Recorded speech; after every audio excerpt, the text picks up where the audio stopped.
How are they different? That's all we want to know here on GMFB. And Jane Slater is going to join us now. Of course, our NFL Network insider and reporter based in Dallas. Jane, you're around this team constantly. Now, we have enjoyed the Cowboys being in town. They've been up in Oxnard, California for the last 6 weeks or so, but now they're back in Frisco, Texas at the Star, their facility outside of Dallas. What can fans expect now from the team moving forward and what their schedule looks like running up to the regular season? Hey, Jamie, good morning. Well, I asked Brian Schottenheimer that very question yesterday when he had his press conference after returning back to Frisco from, I think it was 26 days out there in Oxnard. And he said, it's going to be shells tonight. It'll be pads on Wednesday. But for fans, you're going to get to see Tyler Smith blocking Quinnen Williams, Dak Prescott throwing to George and CD. And he says they feed off the energy. And while they love the fans, they seemingly really enjoyed this return back here to the Star at Frisco. We certainly saw the crowds out there and the lack of holdouts in California, the Stars. It proves that if Jerry builds it, they will come. They're also going to have this huge drone show after practice with Dak Prescott, Brandon Aubrey, and Marvian Overshown in the plaza. But let's be honest, fans are looking forward to seeing those big plays from guys like CD and Pickens. We saw it at camp. And if you think about it, guys, this time last year, the fans didn't know what to expect from George Pickens. There was also the Micah Parsons trade drama that essentially produced Kenny Clark, Quinnen Williams, and Malachi Lawrence. And if we're going to be totally honest, you probably got Christian Parker out of this. Matt Eberflus ultimately went to Dallas hoping to have his star pass rusher in Micah Parsons. Then it was a slew of injuries, and he was out after a season. So, a year removed from all this, it does sort of look like the Cowboys, well, they made a smart move because they got a haul as a result of Micah Parsons. So this will also be fans here in Frisco's first chance to see this 34-year-old whiz kid. First time DC in Christian Parker. It does seem, Jane, like kind of this calm, collected Cowboys training camp, which is fun. I guess it's different. But the guy who makes noise, we were watching the highlights the other day of Joe Milton, and you're like, how can he not be on the field? He's too talented. He pops too much off the tape for him to just stand on the sideline for an entire game or season. Talk to us about him. What do you know? What do you hear? Kyle, you're going to love this reference. He's kind of almost been like an Uncle Rico. He can throw it over the mountains for you. Yeah. Brian Schottenheimer talked about this yesterday. He's known for having that big arm. And to your point, when you look at the preseason game, it's sort of hard not to think about him right now. And especially as you get closer to this 53 on Sunday. He's maintained a great relationship with the guys in the locker room. You'll often see him cutting it up with Pickens and Lamb. But remember, they brought in Sam Howell this offseason. They paid him $2 million to come here. But again, I loved this soundbite. This is the sort of stuff that you love, Kyle, as Schottenheimer is talking about his maturation and the finesse needed for the game. Quite honestly, if you look at Joe's career over the last 4 or 5 years, I first remember hearing about Joe Milton was at University of Michigan, and everyone applauded him for how hard and how far he could throw the ball. Cool. That's awesome. Go be in a carnival somewhere. That's not what playing NFL quarterback is. It's not, I can throw the ball 85 yards. You're throwing through small windows. You're throwing over people. You're changing arm slots. So, to me, arm strength is cool. But go to the fair and win a teddy bear. But you got to play quarterback, and that's what I think you see Joe learning is he's playing quarterback. He's playing quarterback at a high level. He's checking the ball down. He's making blitz adjustments. He's solving problems.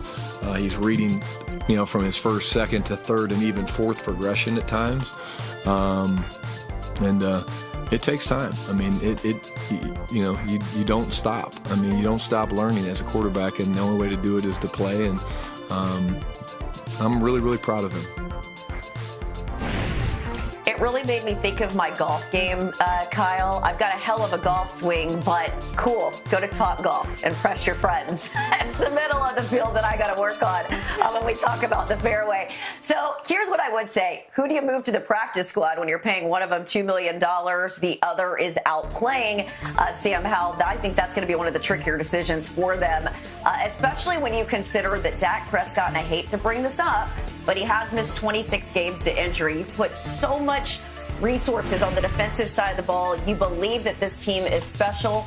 So So do you dare overlook your depth at quarterback? I don't think they do. I think it's very possible that they end up with 3 on this roster.